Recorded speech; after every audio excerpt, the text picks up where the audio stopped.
हम लोग some basic concept of chemistry का नीट का पीवाईक्यू देखेंगे 2016 से 2025 तक का, ठीक है।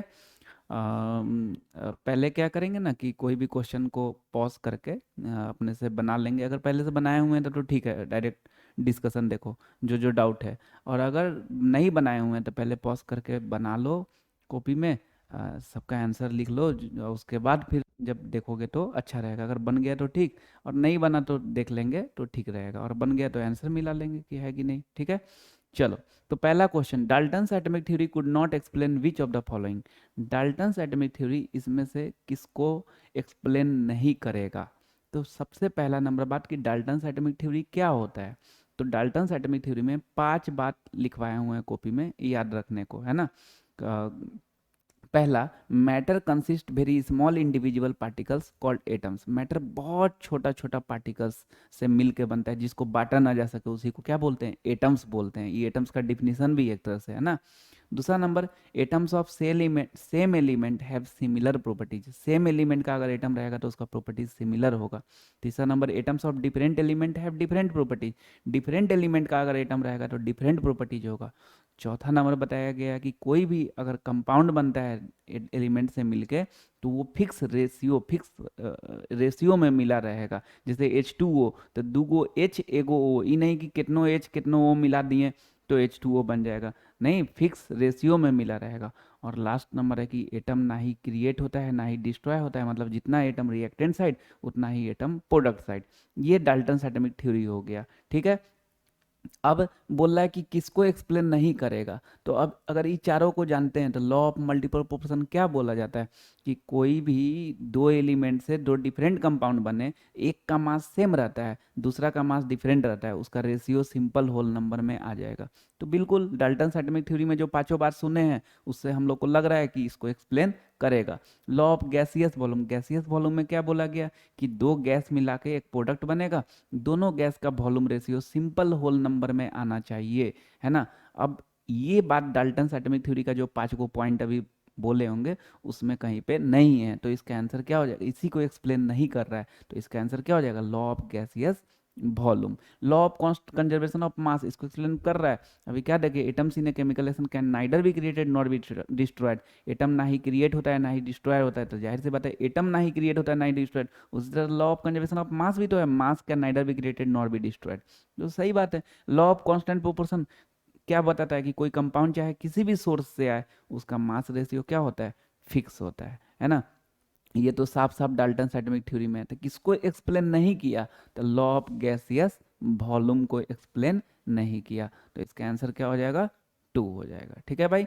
Next question, a compound X contains 32% of A. इसको भी जितना भी क्वेश्चन रहेगा ना सबको पहले पॉज करके अपने से बना लोगे, उसके बाद देखोगे तो अच्छा रहेगा, ठीक है। तो a compound X contains 32% of A, 20% of B and remaining percentage of C, then the empirical formula of X मतलब कंपाउंड इज क्या। इंपेरिकल फार्मूला जब मास परसेंट दिया रहता है तो इंपेरिकल फार्मूला निकालने आता है हम लोग को। कैसे निकालते हैं इंपेरिकल फार्मूला, 3 स्टेप में। पहला एटॉमिक रेशियो, दूसरा लीस्ट रेशियो, तीसरा सिंपल होल नंबर रेशियो। तो पहले हम लोग यहाँ पे एलिमेंट लिखेंगे, तो एलिमेंट में क्या क्या आ जाएगा, ए बी और क्या सी, ए बी और सी आ जाएगा। फिर एटॉमिक रेशियो निकालेंगे, एटॉमिक रेशियो मास परसेंट, ए का मास परसेंट कितना है 32, अब बाई एटॉमिक मास कितना है 64, इसका बी का कितना है 20, अब by mass percent sorry atomic mass 40। अब सी का तो देखो ई 32% है, ई 20% है, अब बाकी का जो बचा वो सी है। परसेंट मतलब क्या होता है, आउट ऑफ 100, तो 32 अब प्लस 20 कितना 52, तो 52 ई दोनों मिला के हो गया, तो सी कितना हो जाएगा 100 माइनस 52, जो कि कितना आ जाएगा 48 आ जाएगा, डिवाइडेड बाई इसका कितना है एटॉमिक मास 32 है, ठीक है। चलो तो ई कितना 32 से 2 बार में कट जाएगा तो 1/2, ई भी 2 बार में कट जाएगा तो 1/2, ई 16 से ऊपर 3 और नीचे में 2 तो 3/2, ई एटॉमिक रेशियो हो गया। अब लिस्ट रेशियो निकालेंगे। लिस्ट रेशियो कैसे निकलता है, पहले एटॉमिक रेशियो निकाल देते हैं, अब लिस्ट रेशियो कैसे निकलता है, जो तीनों में सबसे छोटा है उसी से डिवाइड कर देते हैं, है ना, एटॉमिक रेशियो में। तो 1/2 है। सबसे छोटा कौन है? 1/2, तो 1/2 से तीनों में डिवाइड कर देंगे, तो 1/2 डिवाइडेड बाई 1/2 कितना हो जाएगा? 1। फिर यहाँ पे भी 1/2 डिवाइडेड बाई 1/2 कितना हो जाएगा? 1। और यहाँ पे 3/2 डिवाइडेड बाई 1/2, तो इंटू करेंगे तो 2/1 हो जाएगा ना, तो 2 से ही 2 कट गया, तो कितना आ गया? 3 आ गया। ई तुम्हारा आ गया लिस्ट रेशियो। और अगर उसके नेक्स्ट रूल है कि अगर लिस्ट रेशियो फ्रैक्शन में आ जाता है तब सिंपल होल नंबर रेशियो निकालते हैं स्मॉलेस्ट इंटीजर से मल्टीप्लाई करके, लेकिन यहाँ पे फ्रैक्शन में नहीं आया, ये ऑलरेडी 1 1 3 ये सब क्या चीज़ में है? इंटीजर में है, तो इसी से डायरेक्ट काम कर देते हैं। Therefore empirical formula equal to A कितना हो गया? 1, बी कितना हो गया? 1, और सी कितना हो गया? 3। तो ABC3 जो कि कौन ऑप्शन में है? सेकेंड ऑप्शन में। ठीक है भाई, सेकेंड ऑप्शन में। Next question, the highest number of helium atoms is in.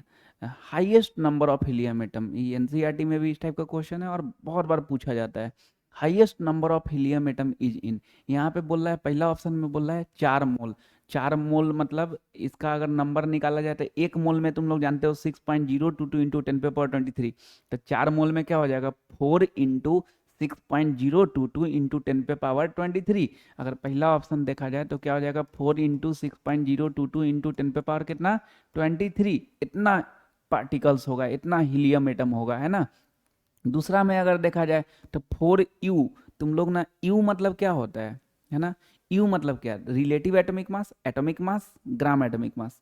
तो ये रिलेटिव एटॉमिक मास है कि एटॉमिक मास है कि ग्राम एटॉमिक मास है? तो एटॉमिक मास है। एटॉमिक मास का डिफिनेशन बताया हूँ मैं कि the mass of one atom expressed in AMU या U इज कॉल्ड क्या? Atomic mass. तो 4U मतलब मास ऑफ वन एटम है, एक हीलियम का मास है ना। तो यहाँ पे नंबर तो जाहिर सी बात है कितना? 4U ऑफ हीलियम बोल रहा है, मतलब नंबर ऑफ एटम कितना हो जाएगा? 1 हो जाएगा। कितना हो जाएगा?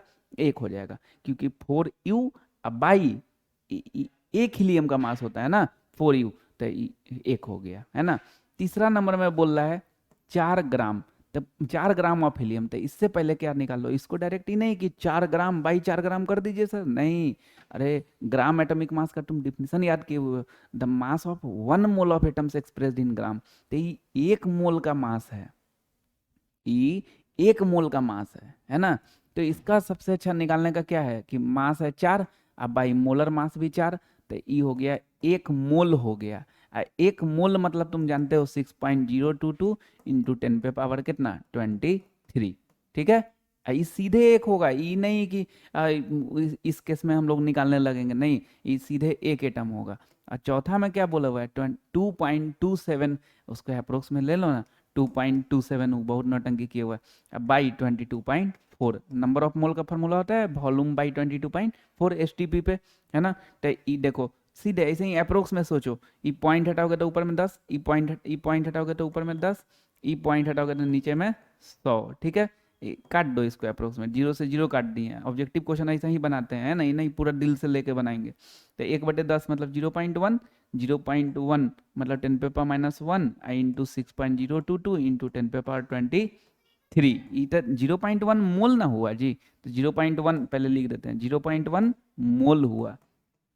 इसको करोगे तो 0.1 इंटू 6.022 इंटू 10⁻23, तो ये कितना हो जाएगा? 6.022 इंटू 10⁻23, बाई 10 नीचे में 10 रहेगा ना, तो 10 कितना हो जाएगा? 22 हो जाएगा। तो क्या पता चला कि किसमें सबसे ज़्यादा? इसमें 6.022 इंटू 10⁻22 है, इसमें 6.022 इंटू 10⁻23 है, और इसमें 4 इंटू 6.022 इंटू कितना? 10⁻23 है। तो सबसे ज़्यादा किस में हो गया? 4 into 6.022 into 10⁻23।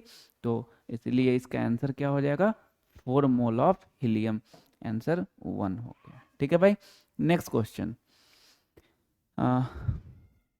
1 gram of sodium hydroxide was treated with 25 milliliter of 0.75 molar HCl solution.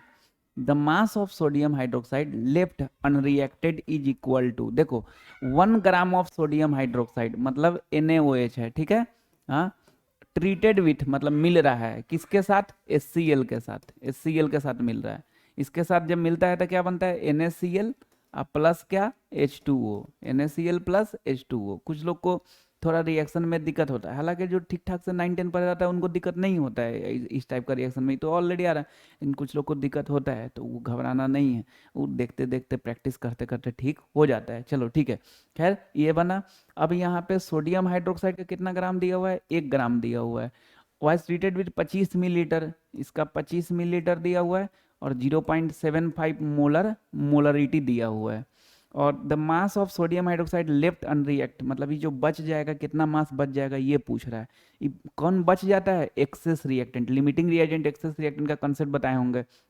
जो पूरा पूरा खर्च हो जाता है ना, और प्रोडक्ट बना लेता है, तो उसी को क्या बोलते हैं, लिमिटिंग रिएजेंट। जो रिएक्शन के बाद भी बच जाता है उसको क्या बोलते हैं, एक्सेस रिएक्टेंट। तो यहाँ पे बोल रहा है कि मास of sodium hydroxide left unreacted, हाँ, कितना NaOH बच जाएगा वो देखना है हम लोग को।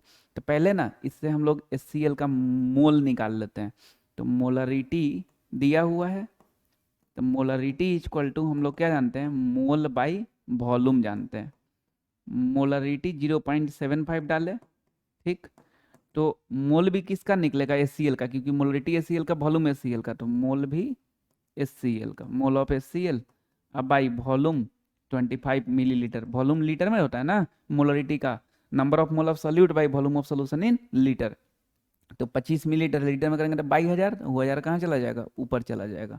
मोल ऑफ HCl अकेले कर दो, मोल ऑफ HCl अकेले करोगे तो 0.75 इंटू 25 डिवाइड बाई कितना, 1000। ठीक है भाई, ये पॉइंट हटा दो, नीचे में 100 हो जाएगा। कभी भी सबको काट कूट नहीं का, हाँ पूरे 100 कट जाता है कोई से, जैसे 25 से ही 4, 4 से फिर ही खत्म हो जाता, तब ठीक है। ऐसे नहीं काट कूट करना चाहिए, ऐसे सीधे मल्टीप्लाई कर दो, 25 5000 125, 12 बचा, 25 7 175, और 12 187। ठीक है, और नीचे में 10 पे पावर 3 या 10 पे पावर 2, 10 पे पावर 5 है। 10 पे पावर 5 जब ऊपर जाएगा तो 10 पे पावर कितना हो जाएगा, -5 हो जाएगा। तो 4 डिजिट तो हैवे करे, यहाँ पे क्या हो जाएगा तुम्हारा 0.01875 मोल। ये तुम्हारा किसका मोल आ गया, इसका HCl का मोल आ गया है ना, HCl का मोल आ गया। अब इसका मोल निकाल लेते हैं ना, तब ना इसमें से घटा लेंगे, फिर इसका अनरिएक्ट बच जाएगा है ना। तो इसका मोल निकाल लेते हैं, NaOH का मोल निकाल लेते हैं। NaOH का मोल निकालेंगे तो मास दिया हुआ है, तो मास बाई मोलर मास, मास कितना, मोल कितना, मास दिया हुआ है 1, मोलर मास कितना है इसका 23 प्लस 1 24, और इसका 16 कितना हो जाएगा 40 हो जाएगा है ना। और तो 1/40 डिसिमल देंगे तो 10 हो जाएगा, फिर 0 देंगे तो 100 हो जाएगा, फिर 42 जार 80, फिर कितना 20 बचेगा तो 200, तो 45 जार, तो 0.025 मोल। देखो इससे भी तुमको लग रहा है कि ई वाला जो है ना 0.025 मोल है, और ई वाला 0.01875 मोल है। तो क्या कैसे निकालते हैं limiting reagent, mole by stoichiometric coefficient. तो 0.025/1 है ना, इधर में 0.01875/1, तो 0.025 से ही छोटा है ना, तो इसका मतलब ये लिमिटिंग रिएजेंट है। खैर ऐसे बता रहे हैं, वो चेक करने का तो कोई मतलब ही नहीं, क्योंकि यहाँ तो बोल रहा है साफ साफ ना कि ई कितना बचा रह जाएगा। तो इसका मतलब ई तो पूरा खर्च हो जाएगा, 0.01875 ई पूरा खर्च हो जाएगा। तो ई कितना बचा रहेगा भाई, तो जब 0.01875 खर्च होगा तो इसका भी तो 0.01875 खर्च करेगा, और बाकी जो बच जाएगा वो बचा रहेगा। तो इसका है कितना 0.025। ई जो मोल निकला ना, ये किसका मोल निकला, NaOH का, किसका, NaOH का मोल निकला है ना, NaOH का मोल 0.025 मोल। ठीक है, तो HCl का 0.01875, 0.01875 से 0.01875 मिलकर प्रोडक्ट बनाएगा, और बाकी बच जाएगा। तो mole of NaOH unreact equal to 0.025 minus 0.01875। यहाँ डिसिमल के बाद 5 डिजिट है, यहाँ पे 3 ही डिजिट है, तो क्या करेंगे, दुगो 0 आ जाएगा। तो 10 से 5 5, 9 से 7 2, उसके बाद 14 से 8 6, और फिर तुम्हारा 1 से 1 0, और फिर यहाँ पे तुम्हारा 0 आ जाएगा, है ना। तो 0.0625 मोल, फाइनली क्या हुआ, 0.0625 मोल NaOH बचा। लेकिन यहाँ पे ना मोल नहीं पूछ रहा है, क्या पूछ रहा है, मास ऑफ सोडियम हाइड्रोक्साइड। तो अब मोल ऑफ NaOH अनरिएक्ट आ गया, अब इससे मास नहीं निकाल देंगे। मोल इक्वल टू क्या होता है, mass by molar mass. Mole equal to mass by molar mass. तो मोल की जगह पे रख देंगे 0.0625, मास निकालना है हम लोग से, है ना। मास ऑफ NaOH अनरिएक्ट पूछ रहा है, जाहिर सी बात है mole of NaOH unreact, mass of NaOH unreact आएगा। और बाई मोलर मास NaOH का कितना, 23 + 1 24 और 16 कितना 40। तो यहाँ से मास को अकेले कर देंगे, मास को जब अकेले करेंगे तो 0.0625 इंटू 40, सही ना। तो 40 से मल्टीप्लाई करेंगे, 45 जा पहले, चलो पॉइंट हटाओ ना। तो पॉइंट हटाएंगे तो कितना हो जाएगा, 4 गो जीरो, 4 गो जीरो, एक गो जीरो कट जाएगा, है ना। तो 3 गो जीरो नीचे बचेगा, 4 5 जार 22, 4 2 जार 8 और 2 10, 1 4 6 जार 24 और 1 25, और डिवाइडेड बाई कितना था, 4 गो जीरो था, 4 गो जीरो, मतलब सॉरी 3 गो जीरो था नीचे में, है ना। तो 3 गो जीरो मतलब 2.5। तो 2.5 क्या ग्राम, अरे भाई ये जो मास आता है तो ये ग्राम में ना आता है, तो 2.5 ग्राम, तो उसको मिलीग्राम में कर देंगे। तो कितना आ जाएगा, 250 मिलीग्राम, क्योंकि ऑप्शन क्या चीज़ में दिया हुआ है, मिलीग्राम में दिया हुआ है। तो 250 मिलीग्राम कौन ऑप्शन में हो गया, सेकेंड ऑप्शन में हो गया, ठीक है। तो इस क्वेश्चन में हम लोग क्या देखें कि NaOH रिएक्ट कर रहा था HCl के साथ, तो रिएक्ट करवा दिए। अब NaOH का दिया हुआ था 1 ग्राम, इसका दिया हुआ था 25 मिलीलीटर 0.75 मोलर। तो सबसे पहले मोल निकाल लिए, और मोल निकाल लिए इस, और फिर उसका भी मोल निकाल लिए। इससे पता चला कि कितना बचा रह जाएगा, तो उसमें से घटा दिए, है ना। अब फिर मोल लग गया तो फिर मास वापस से निकाल दिए, ठीक है भाई।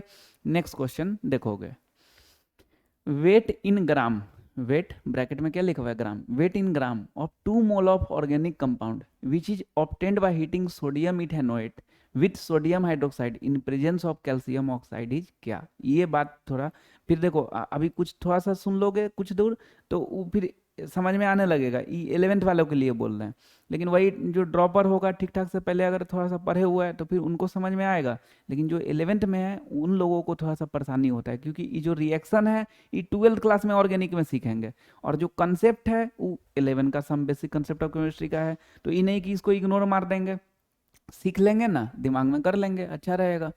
तो 2 mole of organic compound which is obtained by heating sodium ethanoate, सबसे पहले ना सोडियम इथेनोएट का फार्मूला, ऑर्गेनिक कंपाउंड आ रहा है सोडियम इथेनोएट का फार्मूला, तो CH3 C double bond ONA, sodium ethanoate. रटना नहीं है, समझना है। इथेनोएट ओएट, ओएट ईस्टर का होता है ना, तो ईस्टर, ईस्टर RCOOR, तो RCOOR इथेनोएट, इथ मतलब 2 गो कार्बन, तो 2 गो कार्बन तो C डबल बॉन्ड ON, थोड़ा सा फ्रेम कर लेंगे। और सोडियम इथेनोएट किसके साथ मिला है, सोडियम हाइड्रोक्साइड के साथ, इन द प्रेजेंस ऑफ क्या, कैल्शियम ऑक्साइड मतलब CaO, ठीक है CaO। तो यही चीज हम लोग ऑर्गेनिक में देखने वाले हैं। क्लास 12th में जब ऑर्गेनिक पढ़ेंगे तो उसमें देखेंगे कि NaOH प्लस CaO जो होता है ना, सोडा लाइम होता है। क्या होता है, सोडा लाइम होता है। ये ना डी कार्बोजिलेशन करवा देता है, क्या करवा देता है, डी कार्बोजिलेशन, वहां पे याद करेंगे स्पेशली। तो डी कार्बोजिल तो अभी भी फ्रेम कर सकते हैं ना, फिर वहां आएगा तो कॉपी में लिखित रूप में हो जाएगा, अभी कर लेंगे ऐसे ही। तो ये सोडियम ये क्या है, सोडा लाइम है। NaOH प्लस CaO क्या होता है, सोडा लाइम। सोडा लाइम क्या करता है, डी कार्बोजिलेशन, सीधा सीधा इसको हटा देता है, पूरा इसको उड़ा देता है।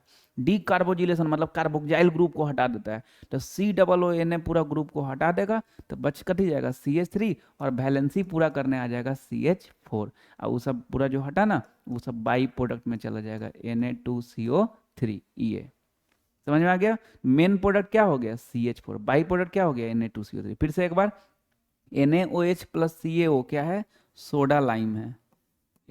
सोडा लाइम क्या होता है, NaOH प्लस CaO। इसका काम क्या होता है, इसका काम क्या होता है, डी कार्बोजिलेशन करवाता है। क्या करवाता है, डी कार्बोजिलेशन कराता है। डी कार्बोजिलेशन मतलब क्या हटा देता है, कार्बोक्साइल ग्रुप हटा देता है, सी डबल ओ एन हटा देता है ना। तो क्या बचेगा, CH3 और बैलेंस पूरा करने क्या आएगा, CH4 H आ जाएगा, तो CH4 हो जाएगा।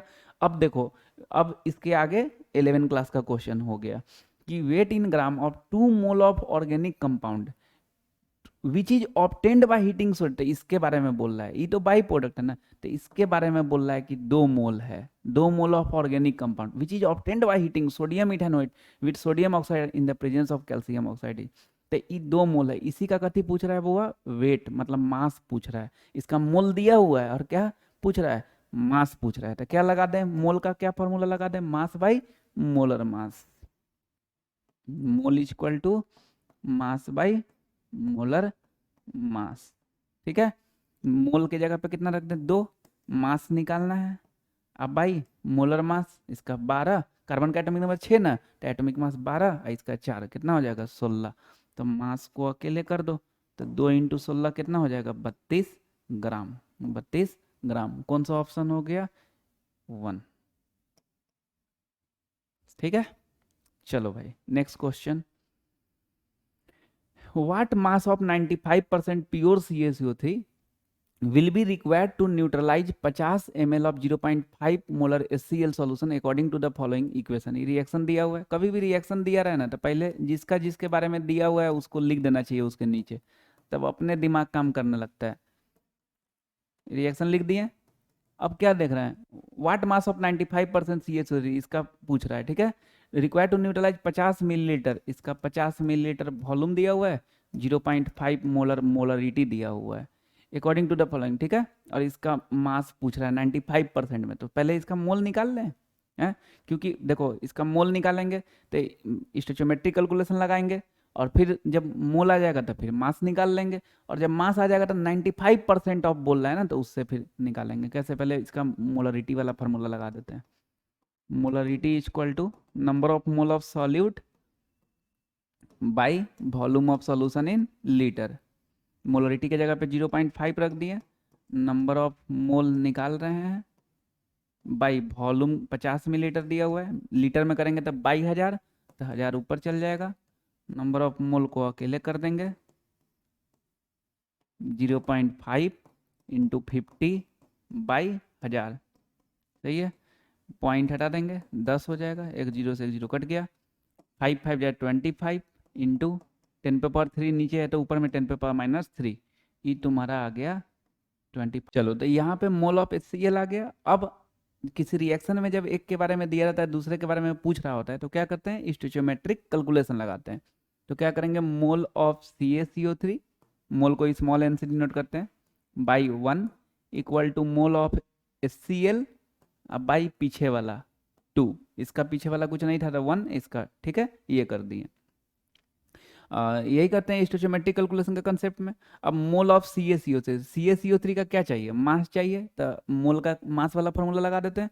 तो मास ऑफ CaCO3 अब बाई मोलर मास, तो कैल्शियम का एटॉमिक नंबर 20 दो गुना करो तो 40 हो जाएगा, प्लस कार्बन का एटॉमिक नंबर 6 दो गुना कर दो 12 हो जाएगा, तो 40 और 12 52, और इसका 8 तो दो गुना करो 16 3 का 48, तो 52 और 48 कितना हो जाएगा 100। बाई 1 लिखो ना लिखो बात बराबर है। और यहाँ पे मोल ऑफ HCl, जाहिर सी बात है ये मोलरिटी HCl का रखे थे, तो यहाँ से जाहिर सी बात है मोल किसका निकलेगा, HCl का।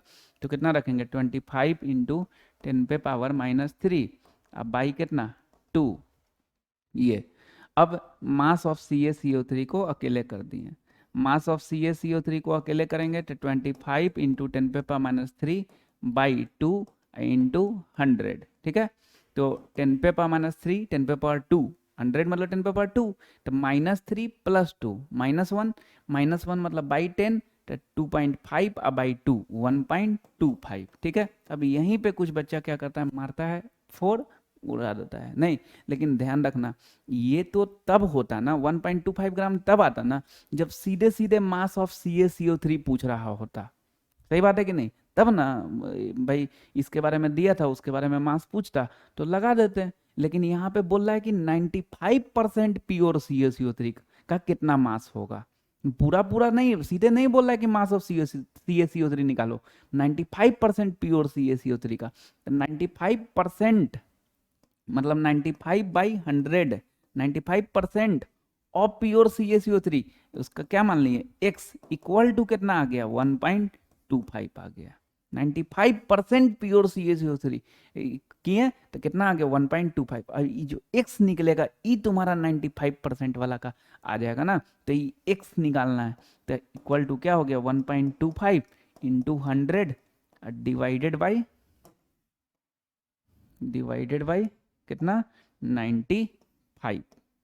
तो 125/95 हो गया ना, 1.25 इंटू 100 125, 125/95 हो गया। तो 5 से ऊपर काटेंगे तो 25 और नीचे 19, तो ऊपर में कितना हो गया 25 और नीचे में 19, तो 19 1 जा 19, फिर कितना बचा 16, नहीं नहीं 16, तो 19 3 जार 57, फिर 30, तो 19 1 जार 19, फिर उसके आगे कुछ आएगा तो 1.31 के आसपास जो है 1.32 है, तो क्या मारेंगे फर्स्ट ऑप्शन। अब वो आगे आएगा डिसिमल के बाद तो 1.32 हो जाएगा वो। फिर से एक बार 1.25 इंटू 100 कितना हो गया 125, नीचे में कितना हो गया 95, 5 से ऊपर काटे तो 25 हो गया और नीचे में 19 हो गया, तो 25/19 किए तो ये आया। इसके अप्रोक्स में क्या है 1, आंसर तो वो टिक करते हैं। ठीक है भाई, चलो नेक्स्ट क्वेश्चन देखते हैं। An organic compound contain 78% by wait carbon, अच्छा कार्बन 78% है, रिमेनिंग परसेंट कथी है हाइड्रोजन है।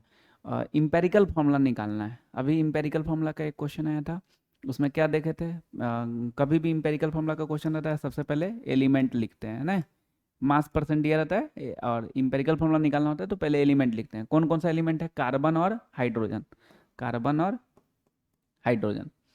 सबसे पहले क्या निकालते हैं, एटॉमिक रेशियो, एटॉमिक रेशियो, मास परसेंट कितना दिया हुआ है 78 बाई एटॉमिक मास कार्बन का 12, वो नहीं भी दिया रहता तो लेकिन दिया रहता है एग्जाम में, है ना।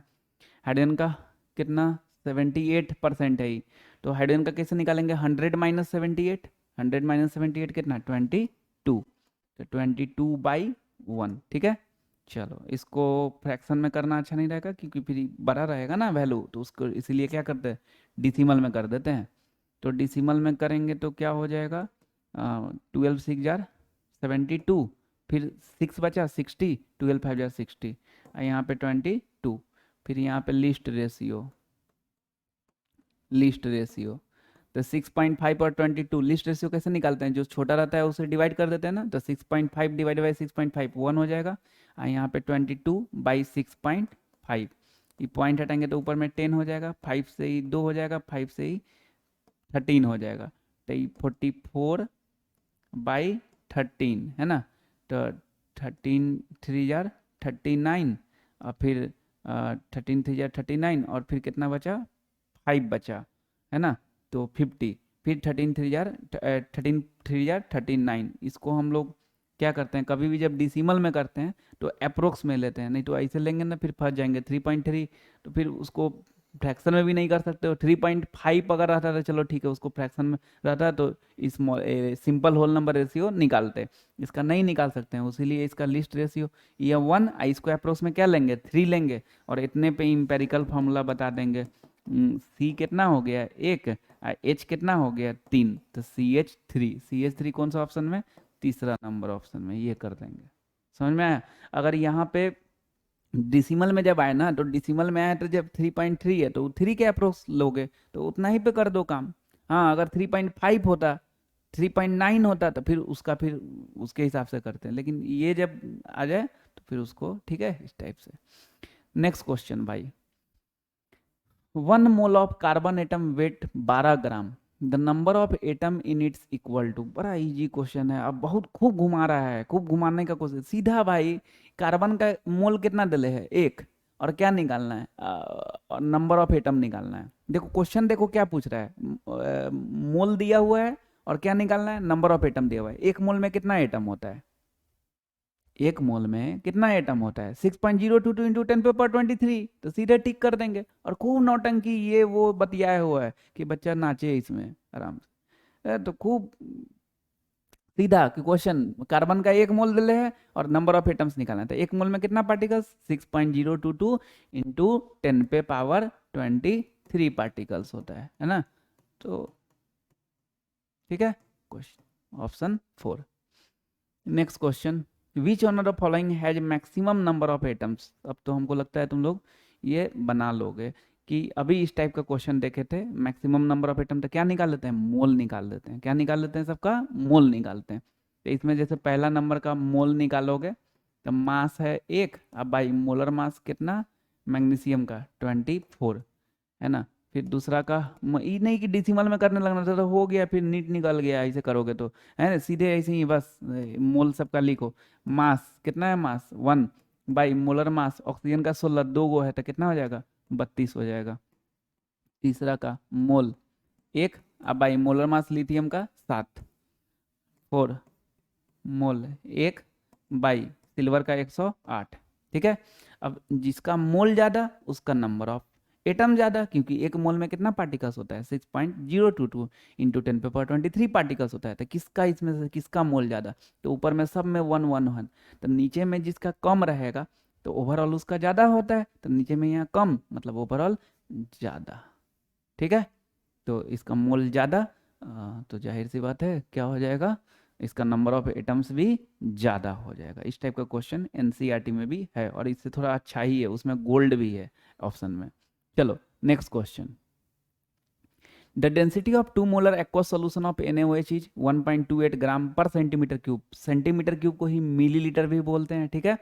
और the molarity of solution is क्या, पहले मोलरिटी दिया हुआ है 2 मोलर और डेंसिटी दिया हुआ है, डेंसिटी दिया हुआ है 1.28 ग्राम पर सेंटीमीटर क्यूब मतलब पर मिलीलीटर। डेंसिटी सॉल्यूशन का दिया हुआ है 2 मोलर एक्वा सॉल्यूशन है ना ऐसे, ठीक। और निकालना क्या है, मोलालिटी। बोलो मोलालिटी का फॉर्मूला क्या होता है, number of mole of solute by mass of solvent in KG. कहीं number of mole of solute है इसमें, नहीं। जब नहीं रहता है तो क्या सिखाए हुए हैं कि इसको तोड़ दो, इसको जब तोड़ोगे तो क्या आ जाएगा, मोलरिटी को तोड़ोगे तो number of mole of NaOH। अरे भाई एक्वस सॉल्यूशन ऑफ NaOH है ना, तो सॉल्यूट क्या होगा NaOH, number of mole of NaOH कितना हो जाएगा 2 मोल, और वॉल्यूम ऑफ सॉल्यूशन कितना हो जाएगा 1 लीटर। यही तो तरीका सिखाए हुए हैं तोड़ने का, कि मोलरिटी क्या होता है, number of mole of solute dissolve in 1 litre solution. तो नंबर ऑफ मोल ऑफ, इसको तोड़ देंगे तो नंबर ऑफ मोल 2, अब वॉल्यूम ऑफ सोल्यूशन 1 लीटर। अगर यहाँ पे 3 मोल रहता इसको तोड़ना होता तो number of mole of solute 3 मोल लिख देते हैं, वॉल्यूम ऑफ सोल्यूशन 1 लीटर लिख देते हैं। 4 मोल रहता तोड़ना होता तो number of mole of solute 4 मोल, अब वॉल्यूम ऑफ सोल्यूशन 1 लीटर। यही तोड़ने का तरीका होता है, क्योंकि हम लोग से पूछ क्या रहा था, मोलालिटी। अब मोलालिटी का फॉर्मूला क्या होता है, number of mole of solute. Number of mole of solute नहीं था तो इसीलिए इसको तोड़ना पड़ा, तो ये तोड़ दिया तो number of mole of solute आ गया, और डिवाइडेड बाई मोलालिटी का फॉर्मूला में divided by mass of solvent in KG. अभी मास ऑफ सॉल्वेंट नहीं है, पहले मास ऑफ सॉल्वेंट का जुगाड़ कर लेंगे तब फॉर्मूला लगा के पुट करेंगे। तो मास ऑफ सॉल्वेंट कैसे आएगा, ये डेंसिटी ऑफ सॉल्यूशन है, वॉल्यूम ऑफ सॉल्यूशन है, तो इससे density equal to mass by volume करेंगे तो मास ऑफ सॉल्यूशन आ जाएगा। तो density equal to mass by volume, density के जगह पे 1.28 रख दो, मास निकल जाएगा। जाहिर सी बात है जब दोनों सॉल्यूशन का रख रहे हैं तो मास भी सॉल्यूशन का निकलेगा। अब वॉल्यूम 1 लीटर दे लेते हैं, इसको 1000 करोगे ना, काहे, क्योंकि यहाँ पे 1.28 ग्राम पर मिलीलीटर, सेंटीमीटर क्यूब मतलब क्या होता है मिलीलीटर। तो इससे तुम मास ऑफ सॉल्यूशन करोगे, मास ऑफ सॉल्यूशन, तो 1.28 इंटू 1000 1280 ग्राम आ गया। अच्छा तुमको निकालना कहती है मास ऑफ सॉल्वेंट, मोलरिटी में क्या चाहिए, number of mole of solute जो कि है, divide by mass of solvent in KG. अभी मास ऑफ सॉल्वेंट नहीं है, मास ऑफ सॉल्यूशन है। अगर मास ऑफ सॉल्यूशन में से मास ऑफ सॉल्यूट घटा देंगे तो मास ऑफ सॉल्वेंट आ जाएगा। तो मास ऑफ सॉल्यूट कैसे निकलेगा इससे, ठीक है, मोल ऑफ NaOH दिया हुआ है तो इससे मास बाई मोलर मास निकाल दें। मोल ऑफ NaOH कितना दिया हुआ है 2, तो यहाँ से मास ऑफ NaOH आ जाएगा, इसका मोलर मास 23 + 1 24 और 16 40। मास ऑफ NaOH को अकेले कर दोगे तो 2 × 40 80 ग्राम आ जाएगा। अब बोलो मास ऑफ सॉल्यूशन 1280 है, mass of solute, mass of NaOH 80 ग्राम हो गया, तो मास ऑफ सॉल्वेंट, सॉल्वेंट पानी है, एक्वा सॉल्यूशन है ना, 1280 माइनस 80 कितना हो जाएगा, 1200 ग्राम। अब तुम्हारे पास number of mole of solute भी आ गया, मास ऑफ सॉल्वेंट भी आ गया, निकाल सकते हो मोलालिटी। अब लगा दो मोलालिटी का formula, number of mole of solute by mass of solvent in KG, mass of solvent in KG. Number of mole of solute कितना रख दोगे, 2।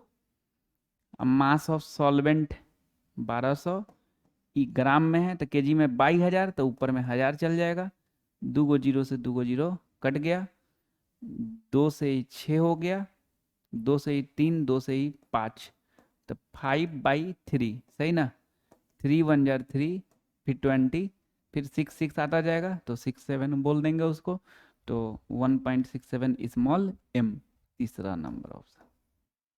ठीक है भाई,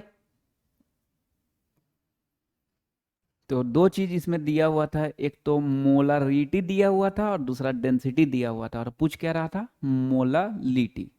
तो पहले सोचे हम लोग molality equal to number of mole of solute, नहीं था, mass of solvent in KG नहीं था, तो इसको तोड़ तर मचा दिए, और उसके बाद फिर density equal to mass by volume से मास ऑफ सॉल्यूशन आ गया, फिर मास ऑफ सॉल्यूट आ गया, घटा दिए तो मास ऑफ सॉल्वेंट, फिर लगा दिए फॉर्मूला। ठीक है, चलिए next question. The number of mole of hydrogen molecules required to produce 20 mole of ammonia through Haber's process. Required to produce 20 mole of ammonia, मतलब एमोनिया बन रहा है, हैं कोई कोई। अब देखो, जो ई नहीं सोचेगा कि एमोनिया बन रहा है बोल रहा है क्वेश्चन में, ई सोचेगा हैवर्स प्रोसेस, अच्छा ई नहीं जानते, छोड़ क्वेश्चन छोड़ दो, नहीं यार, तुम ई देखो ना कि एमोनिया बन रहा है, एमोनिया मतलब NH3, NH3 कैसे बनता है, तो NH3 कैसे बनता है, तो N2 प्लस H2 मिल के NH3 बनता है, यही। तुमको जो नहीं आ रहा है वही क्यों देखते हो, हैवर्स प्रोसेस, ये देखो ना कि एमोनिया बन रहा है, तो एमोनिया कैसे बनता है, N2 और H2 मिला के, नाइट्रोजन और हाइड्रोजन मिला के। अब इसको बैलेंस कर दो, इधर में 2 तो ये 2, और यहाँ 6 हो गया तो इधर 3, यही इसी को कथी बोलते हैं, हैवर्स प्रोसेस बोलते हैं, इसी को क्या बोलते हैं, हैवर्स प्रोसेस बोलते हैं।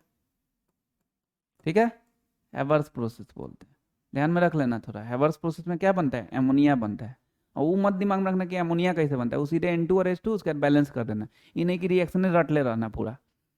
अब the number of mole of hydrogen molecules, इसका मोल, इसका हाँ सॉरी, इसका मोल निकालना है, number of mole of hydrogen molecules इसका निकालना है। Required to produce 20 mole of ammonia, इसका दिया हुआ है, इसका मोल कितना दिया हुआ है, 20 मोल। सही, क्या करते हैं जब एक रिएक्शन में एक के बारे में पता रहता है, दूसरे के बारे में पूछ रहा होता है, तो क्या करते हैं, स्टोइचोमेट्रिक कैलकुलेशन, तो mole of H2/3 equal to mole of NH3/2, सही है। मोल ऑफ H2 निकालना है, by 3 equal to mole of NH3 put कर देंगे 20/2, मोल ऑफ H2 अकेले कर दो, 20/2 इंटू 3, 2 से 10 कितना आ गया, 30 मोल आ गया। कौन ऑप्शन, 30, सेकेंड ऑप्शन। समझ में आया होगा। तो इससे हम लोग एक बात और सीखे कि नहीं कि जो चीज़ नहीं आ रहा है उस बात को लेके उलझ जाएंगे, जो चीज़ आ रहा है उस बात के बारे में भी थोड़ा सोचा करेंगे। अगर मान लो बाय द वे कोई नीट देने गया होगा और उसको हैवर्स प्रोसेस नहीं पता होगा और वो इसी के कारण छोड़ दिया, तो बेवकूफ़ी है। कम से कम ये तो देखो कि अरे एमोनिया बन रहा है तो कैसे बनेगा, तो नाइट्रोजन हाइड्रोजन मिला के, तो ऐसे ठीक है, ऐसे दिमाग में रखना ही ठीक। चलो next question. A mixture of 2.3 gram formic acid and 4.5 gram oxalic acid is treated with Kong-K2SO4। Formic acid और ऑक्जेलिक एसिड जो दोनों मिला किसके साथ, Kong-K2SO4। The evolved gaseous mixture is pass through KOH pellet, weight in gram of the remaining product at STP will be क्या। देखो सबसे पहले ना फॉर्मिक एसिड, फॉर्मिक एसिड का फॉर्मूला होता है HCOOH। ये किससे पास हुआ, तो Kong-K2SO4 से पास हुआ, Kong-K2SO4 से पास हुआ। जब भी फॉर्मिक एसिड Kong-K2SO4 से पास हो तो दिमाग में रखना है CO प्लस H2, बार बार देखते देखते ये सब चीज दिमाग में आ जाता है, तो ये नहीं टेंशन कि अरे यार ये तो हम नहीं सुने हुए हैं, नहीं, पर ये सब बार बार प्रैक्टिस करते करते दिमाग में सेट हो जाता है ना। तुम थोड़ा ना अभी नीट में बैठे हो, तुम तैयारी कर रहे हो, तुम इसका एनसीईआरटी बना रहे हो, असाइनमेंट बना रहे हो, नोट्स क्वेश्चन बना रहे हो, पीवाईक्यू बना रहे हो, तो यही सब चीज ना आदमी सिखाता है, यही सब चीज से सीखते हैं, मंथन करते हैं, क्वेश्चन प्रैक्टिस बार बार करते हैं कि दिमाग में सेट हो जाए। ये नहीं सोचना अरे ये तो हमको आए हुए नहीं करता है, नहीं, जो नहीं आता है उसको दिमाग में रखा जाता है ना, फिर उसको जब आगे यूज आएगा तब फिर उसको अप्लाई करेंगे फिर, है ना। चलो, तो एस कभी भी फॉर्मिक एसिड HCOOH को कौन के H2SO4 से मिला रहेगा, तो CO प्लस क्या, H2O, CO प्लस H2O, ये बनता है। अब देखो फॉर्मिक एसिड कितना है, 2.3 ग्राम दिया हुआ है, 2.3 ग्राम दिया हुआ है। तो यहाँ बोल रहा है कि 2.3 ग्राम फॉर्मिक एसिड, 4.5 ग्राम ऑक्जेलिक एसिड मिल रहा है ना, उसके बाद जो गैस, यहाँ तो गैस CO बनाई तो लिक्विड बनेगा ना, और ये एक्सेस अमाउंट में होगा, उसको इग्नोर मार के चलो, तो जो गैस बनेगा वो फिर KOH से पास हुआ, और weight of remaining product is कथी। देखो ये 2.3 ग्राम, इसको अगर तुम मोल में निकालोगे, तो मोल में निकालोगे तो मोल क्या जानते हो, मास बाई मोलर मास, तो 2.3 अब बाई मोलर मास इसका निकालोगे तो 1 + 1 2 और 12 14 14 और इसका 32, तो 14 और 32 कितना हो जाएगा, 46 हो जाएगा।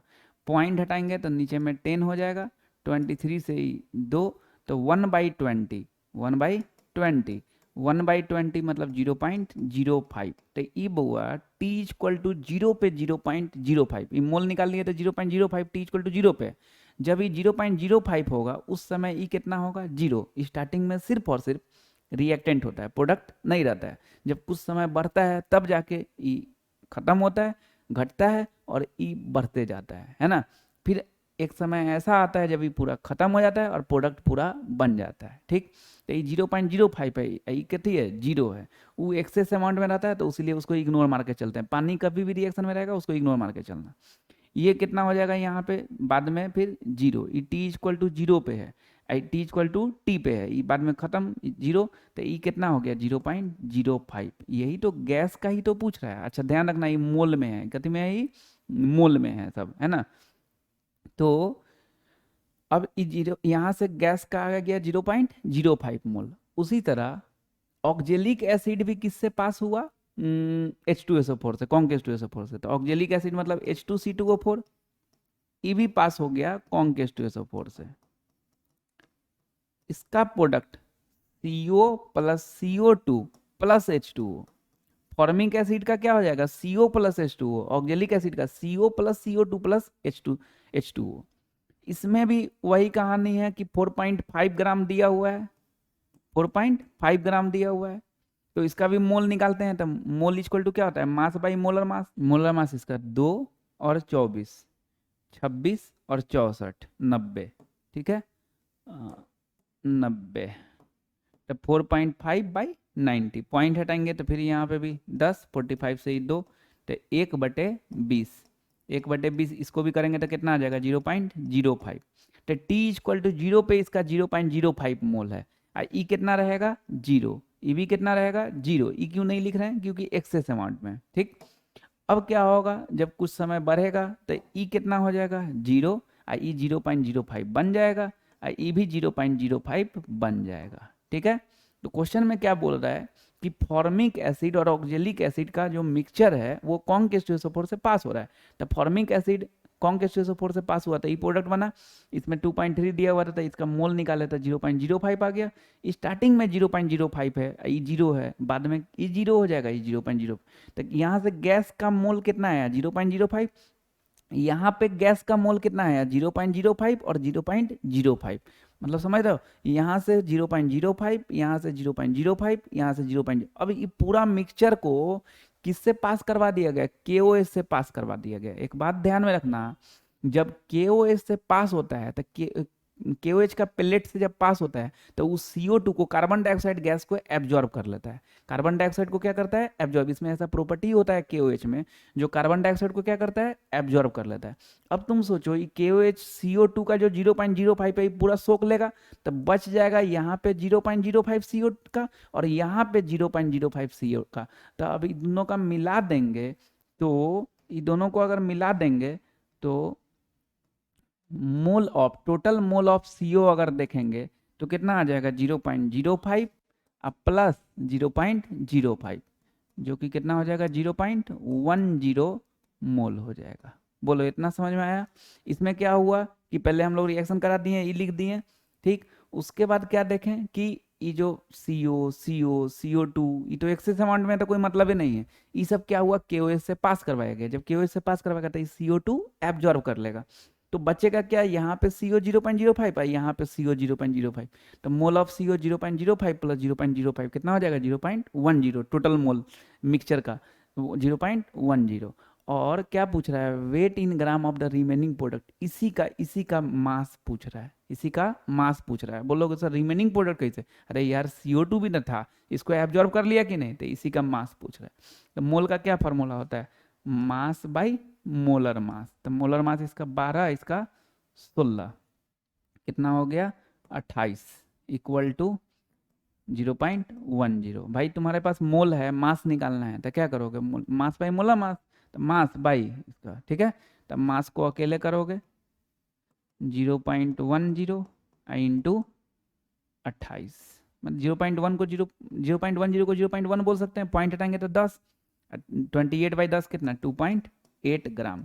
तो क्या पता चला मास ऑफ CO कितना आ गया, मोल ऑफ CO था ना, तो जाहिर सी बात है मास ऑफ CO कितना आ गया 2.8 ग्राम, 2.8 ग्राम तीसरा ऑप्शन में, ठीक है भाई। चलो next question, in which case is the number of molecules of water maximum. Same question, इस टाइप का हम लोग शायद तीसरा क्वेश्चन कर रहे हैं ना, कि नंबर ऑफ मोलिकुल्स पूछ रहा है वाटर का कि किस में मैक्सिमम होगा। तो फिर वही बात, यहाँ पे वॉल्यूम दिले है 18 मिलीलीटर ऑफ वाटर, लेकिन यहाँ पे जो मोल निकालेंगे, यही ना बताए हुए हैं कि कभी भी पूछे कि तो मोल निकाल दो, जिसका जाहिर सी बात है मोल ज़्यादा, एक मोल में कितना होता है 6.022 इंटू 10⁻23 पार्टिकल्स, मतलब वही मोलिकुल्स बोल सकते हैं। तो मोल निकाल देंगे, जिसका मोल ज़्यादा होगा उसका मोलिकुल्स ज़्यादा होगा। तो यहाँ पे मोल का कौन वाला फार्मूला लगाएं, ये बहुत शानदार है, ये अच्छा बात है कि मोल का कौन वाला फार्मूला लगाएं। तो ये नहीं कि वॉल्यूम दिया हुआ है तो वॉल्यूम बाई 22.4, वॉल्यूम बाई 22.4 तब लगाते हैं जब वॉल्यूम STP पे दिया रहता है, ठीक। यहाँ पे STP पे नहीं दिया हुआ है, तो इसलिए वॉल्यूम बाई 22.4 नहीं लगाएंगे। ये जो 18 ml दिया हुआ है इसको मास में कन्वर्ट कर देंगे, मास में जब कन्वर्ट करेंगे तो 18 ग्राम हो जाएगा, और उससे फिर मोल निकाल लेंगे, mole equal to mass by molar mass. तो mole equal to mass 18 by molar mass H2O का कितना होता है 18, तो ये कितना आ गया 1 मोल आ गया। बोलो ये बात समझ में आया कि नहीं। यहाँ पे वॉल्यूम बाई 22.4 क्यों नहीं किए, क्योंकि STP का चर्चा नहीं है। जब वॉल्यूम STP पे दिया रहता है तब volume of gas in litre at STP by 22.4 ऐसे लिखे होंगे, तब वॉल्यूम बाई 22.4 लगाते हैं। सीधे वॉल्यूम दिया रहता है तो उसको मास में कन्वर्ट करते हैं, मास बाई मोलर मास कर दिए तो मोल आ गया। इसका अगर तुम मोल निकालोगे तो मास दिया हुआ है, इसमें तो सीधे मास दिया हुआ है 0.18 बाई मोलर मास 18, तो 18 से काट दोगे तो 0.01 मोल आ जाएगा, है ना। उसके बाद तीसरा का तुम निकालोगे 0.0024 water vapour eight 1 atm and 2 STP standard temperature and pressure, standard temperature 0 degree Celsius 273 kelvin, standard pressure 1 atm, मतलब ये STP पे दिया हुआ है ना। तो यहाँ पे मोल का फार्मूला लगाओगे वॉल्यूम बाई 22.4, तो वॉल्यूम 0.0024224 नहीं, अब बाई 22.4, ये पॉइंट हटाओगे तो ऊपर 10, ये पॉइंट हटाओगे तो नीचे में 1 2 3 4 5 10 पे पावर 5, ये कट गया 10 पावर 1 अब -5 10 पे पावर -4 मोल, है ना वो 4 नंबर का 10 पे पावर, ये तो सीधे दिया हुआ है 10 पे पावर -3 मोल। तो इस सब में सबसे बड़ा कौन है 1, तो जाहिर सी बात है इसमें नंबर ऑफ मॉलिक्यूल्स क्या हो जाएगा ज़्यादा हो जाएगा, ठीक है। चलिए नेक्स्ट क्वेश्चन, हाँ suppose the element X and Y combine to form दो compound XY2 and X3Y2, when 0.1 mole of XY2 weight 10 gram and 0.05 mole of X3Y2 weight 9 gram, the atomic mass of X and Y is क्या। X and Y का atomic mass पूछ रहा है। कभी भी ऐसा question रहे, इतना दिमाग काम कर रहा है कि XY2 का मोल दिया हुआ है और मास दिया हुआ है, तो मोलर मास निकाल लेंगे, फिर X3Y2 का भी मोल दिया हुआ है और मास दिया हुआ है, तो मोलर मास निकाल लेंगे X3Y2 का। अब दोनों का जब मोलर मास आ जाएगा तो एटॉमिक मास को जोड़ते हैं तो मोलर मास आता है। दो इक्वेशन बनेगा, दो वेरिएबल बनेगा, दोनों को सॉल्व करेंगे, आंसर आ जाएगा। तो एटॉमिक मास ऑफ एक्स मान लेते हैं, एटॉमिक मास ऑफ एक्स मान लेते हैं ए, और एटॉमिक मास ऑफ वाई मान लेते हैं बी। ठीक है, ये मान लिए। अब XY2 का मोल दिया हुआ है, मोल दिया हुआ है और मास दिया हुआ है, तो मोल का क्या फॉर्मूला लगाएंगे, मास बाई मोलर मास। सही है, तो मोल कितना दिया हुआ है 0.1, मास दिया हुआ है 10, यहां से मोलर मास आ जाएगा। मोलर मास को इधर लाएंगे, 10/0.1, ये पॉइंट हटाएंगे तो ऊपर में 100, तो मोलर मास कितना आ गया, 100 आ गया।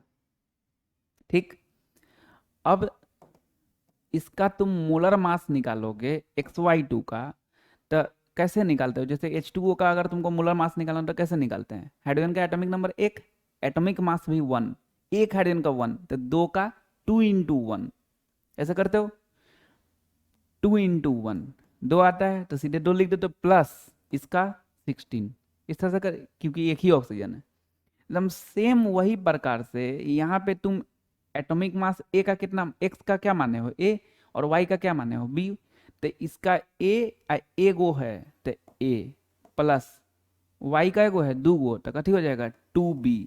सेम जैसे H2O का निकालते हो, तो इसका ए मान लिए 2b, बी माने तो 2 गो है ना, तो 2b इक्वल टू कितना हो जाएगा 100। मोलर मास, एटॉमिक मास को जोड़ते हैं तो मोलर मास आता है, तो a + 2b कितना आ गया 100। ये किसके केस में अभी लिखे हैं, XY2 के केस में, इसको इक्वेशन 1 बोल देते हैं। और दूसरा इक्वेशन कहाँ से निकालेंगे, X3Y2 के केस में, X3Y2 के केस में, X3Y2 के केस में mole equal to mass by molar mass लगा दिए। मोल कितना दिया हुआ है 0.05, मास कितना दिया हुआ है 9 by molar mass, molar mass इधर लाए 9/0.05, पॉइंट हटा दिए, ऊपर 100 हो गया, 5 से 20, 180, मोलर मास 180 आ गया। अब इसका मोलर मास निकालोगे तो एक का ए, तो 3 का कितना हो गया 3a, प्लस इसका b, तो 2 का हो गया 2b। सही, इक्वल टू कितना 180, इसको इक्वेशन 2 बोल दिए।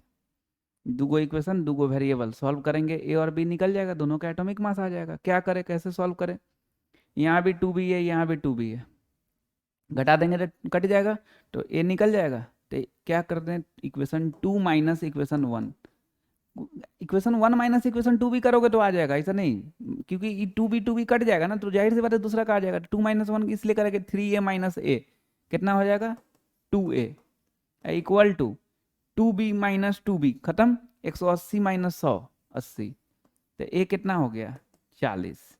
इसका मतलब हुआ एटॉमिक मास ऑफ एक्स ए है ना, मतलब कितना आ गया 40। 40 पहला ऑप्शन में यही है, और सब में है नहीं, तो क्यों बी का निकालने जाएंगे, बी का भी निकालेंगे तो आ जाएगा 30, केनाहू ले जाके पुट कर दो, इक्वेशन 1 या इक्वेशन 2 में केनाहू पुट कर दो 30 आ जाएगा। लेकिन निकालेंगे क्यों यार, ऑब्जेक्टिव क्वेश्चन बना रहे हैं, मजा लो इतना पे।